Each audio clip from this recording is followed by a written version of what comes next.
Before, c'est un événement que nous avons imaginé en 2018, l'année dernière. Lorsque nous nous sommes rencontrés, Unigit et la Crèmerie, on a eu tout de suite l'envie de créer un premier projet, un premier événement ensemble. Et ça s'est matérialisé par le Before. En fait, c'est simplement l'idée d'un projet à la fois DJ, musique et graffiti, musique, complètement dans l'idée de la culture urbaine. Donc. Et la semaine où on a créé notre projet, notre événement un peu sur le papier, le Maïd Festival, qui est un festival de musique électronique à Rennes, faisait appel à des candidatures privées extérieures pour agrémenter leur programmation officielle. Donc on a trouvé ça chouette, c'était pour nous une belle visibilité, puis aussi la possibilité d'emmener le street art dans des environnements un peu moins conquis d'avance, vers l'électro, vers ce genre de choses, même si les liens se font souvent, hein, mais voilà. Cette année, en 2019, les choses sont un peu différentes parce que déjà c'était une histoire de date. Nous on tenait vraiment, puisqu'on est un open air, à maintenir le 100% open air pour cet après-midi du dimanche. Et donc on a choisi la date du 30 juin pour se garantir des meilleures conditions météorologiques. Ça a été le cas à nouveau cette année, donc c'est cool. Et puis on avait aussi le souhait de pas seulement rester sur du strictly électro dans la line-up et d'ouvrir à des horizons plus larges qui sont aussi les nôtres.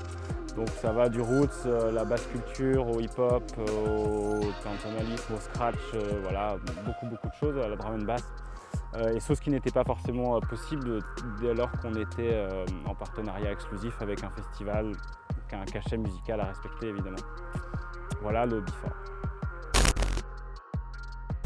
En 2018, dans ce partenariat avec le Maïd Festival, notre événement s'est inscrit le dimanche après-midi en Before de leur soirée de clôture, tout simplement, le dimanche.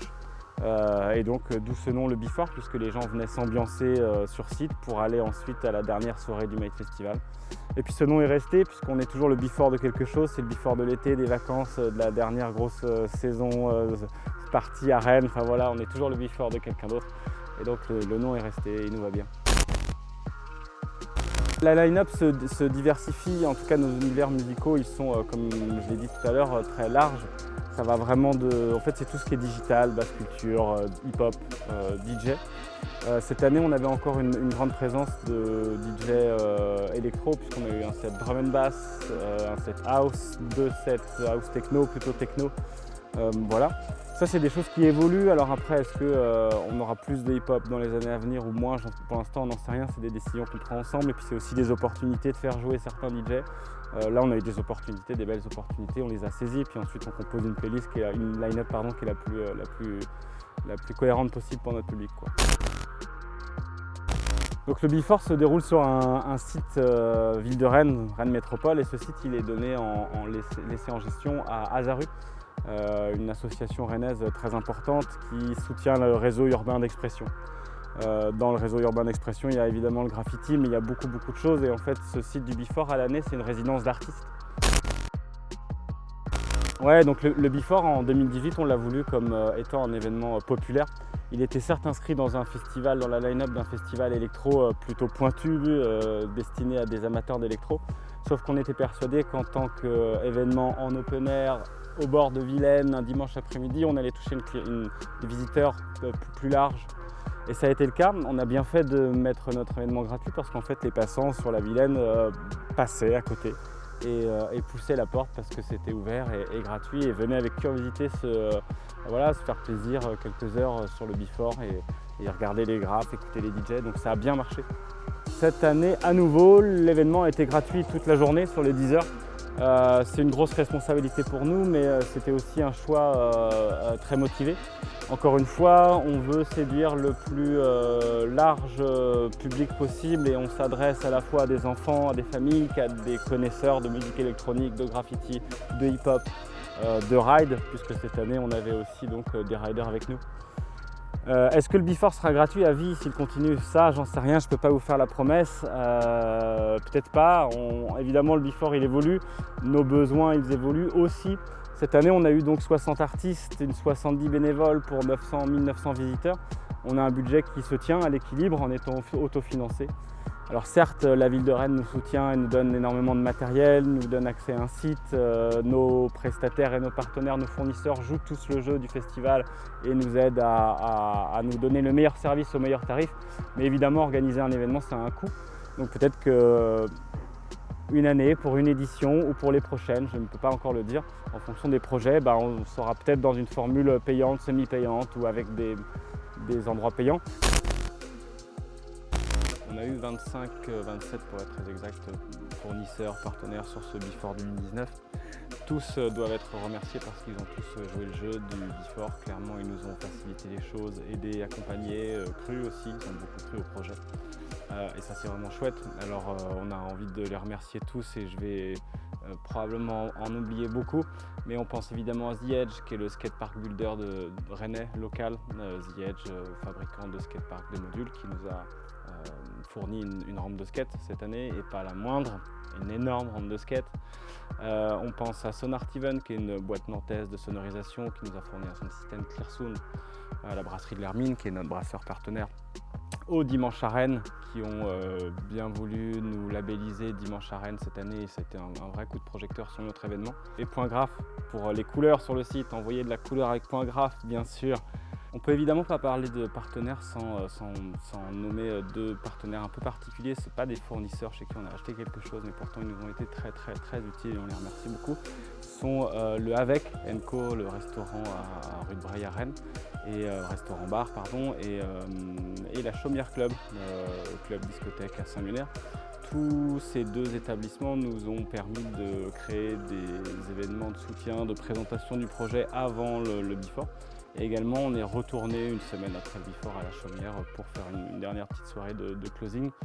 C'est vraiment un plus que ces événements parallèles au Before parce que ça nous permet de toucher un nouveau public qui n'avait pas forcément entendu parler de notre event. Et puis évidemment de faire connaître, de rencontrer les gens. Et puis voilà, j'ai dit que j'allais en oublier plein. Ils sont évidemment très nombreux, on les remercie tous. On prend vraiment notre temps pour choisir nos artistes, pour monter le programme, pour valider tout ça ensemble à tous les organisateurs. Il se trouve que chaque section d'organisation a un peu sa spécificité. Évidemment, la crèmerie Azarus, c'est plutôt la peinture. Unidit, c'est plutôt l'aspect musical.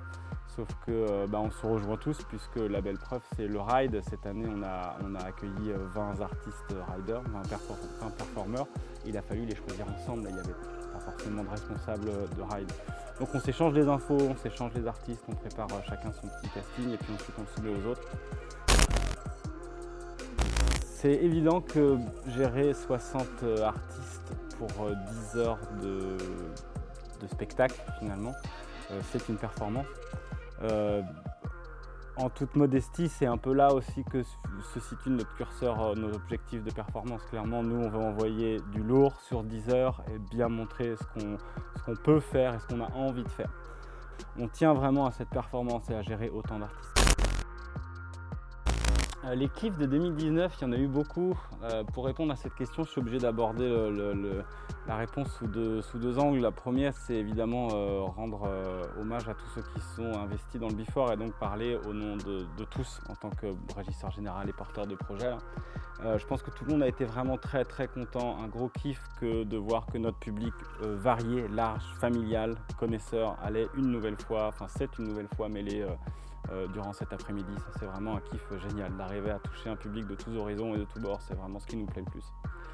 Un kiff aussi, c'est de voir que notre univers artistique se traduit bien, s'exporte bien, se comprend bien, puisqu'en fait on a cette année créé des œuvres sur mesure au travers d'un financement participatif, mais aussi de la vente sur place dans une petite zone merchandising de produits dérivés.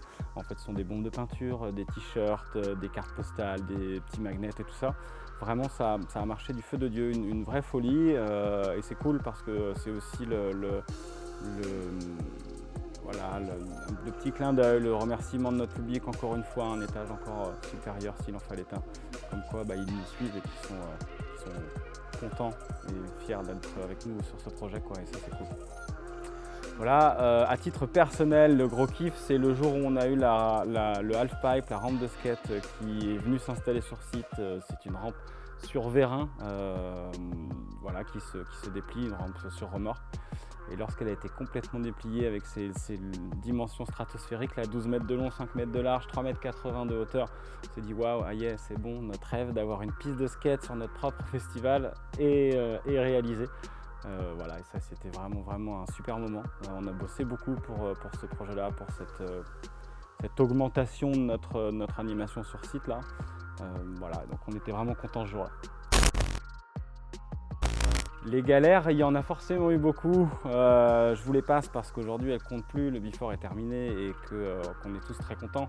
Il y en a eu partout, sur tous les sujets, sur toutes les thématiques et presque dans toutes les minutes d'organisation. Ça fait partie du jeu de l'organisation.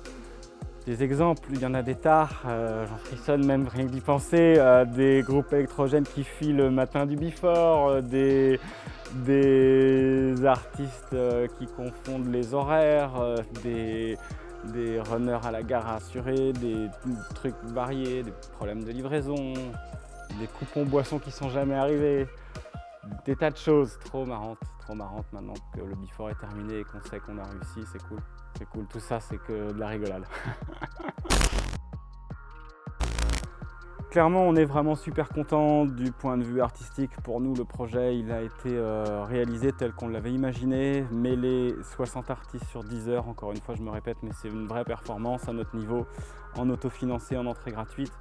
Tout le monde a bien compris, quand je dis tout le monde, c'est nos visiteurs, a bien compris, a bien pu appréhender les différents milieux artistiques et personnalités et a surtout pu prendre le temps sur site d'appréhender correctement chaque univers, voilà, et de se laisser porter par le message que chacun voulait véhiculer. C'est notre première réussite et clairement on fait le before pour ça. D'un point de vue organisationnel, on est aussi satisfait de cette édition 2019. On n'a pas eu de soucis, pas de bobos, pas de problème à déclarer le jour de l'événement. Ça tient au fait qu'on a une équipe de bénévoles qui est présente et qui nous aide, qui est bienveillante à l'entrée et à la sortie sur le site. C'est évidemment la protection des personnes et la prévention des risques, mais c'est aussi la protection de l'environnement, le maintien des toilettes, des sanitaires, des accès à l'eau propre et toujours disponible. Enfin, c'est ce genre de choses qui rendent le confort adapté et donc l'organisation un succès en fait, puisque ce qu'on avait prévu se passe réellement comme on avait prévu, dans le calme et voilà, la joie et le bonheur quoi. Si on fait la comparaison de 2018 et de 2019, les choses sont assez simples. En 2018, on avait 35 artistes, c'est ça, 40 artistes. En 2019, ils étaient 60. En 2018, il n'y avait pas de piste de skate de halfpipe. En 2019, il y en avait une. En 2018, il y avait le bâtiment Ville de Rennes graffé et puis un petit module en bois préfabriqué qu'on montait voilà, simplement pour l'événement. En 2019, il y a eu près de 5 modules événementiels, plus le bâtiment, plus toute la scène. Donc en fait, les surfaces, les mètres carrés de peinture ont triplé probablement. On a eu le même nombre de visiteurs sur la journée. Voilà, des retours aussi positifs que l'année dernière, même si le public est forcément un peu différent parce qu'on n'était pas que 100% électro. On peut aussi ajouter qu'en 2019, on a notre équipe de bénévoles pulvérisateurs. Donc du coup, ils se promènent avec des petits pulvérisateurs remplis d'eau, tout propre, tout neuf, et puis proposaient à nos visiteurs de les brumiser voilà, à volonté. On aurait bien aimé un camion de pompiers, un véritable camion qui rentre sur site et qui asperge tout le monde à la lance à incendie, mais on n'a pas le droit. Alors l'avenir, l'after, l'après-before, ouais, clairement c'est une question que beaucoup nous posent individuellement à nous les organisateurs depuis la première minute de fin du before 2019 à peu près. Je pense qu'à 22h01 on nous posait la question de et en 2020 et plus tard. Moi je ne peux pas répondre pour le groupe, et évidemment un individu seul qu'il soit ne pourra jamais porter ce projet-là ou réaliser tout ça. Donc c'est vraiment le travail de cette année d'une dizaine de personnes. Si on arrive à tous encore se remotiver, se remettre en selle avec autant d'envie et autant de plaisir, et bien évidemment on va le refaire ce before, on va continuer. Il faut déjà qu'on fasse notre bilan parce que je ne vous cache pas qu'il n'est pas encore tout à fait terminé. On a besoin de se voir, besoin de parler, besoin d'échanger. Et puis les rêves de chacun voilà, vont forcément se rejoindre sur quelque chose. C'est évident, mais on ne sait pas encore quoi.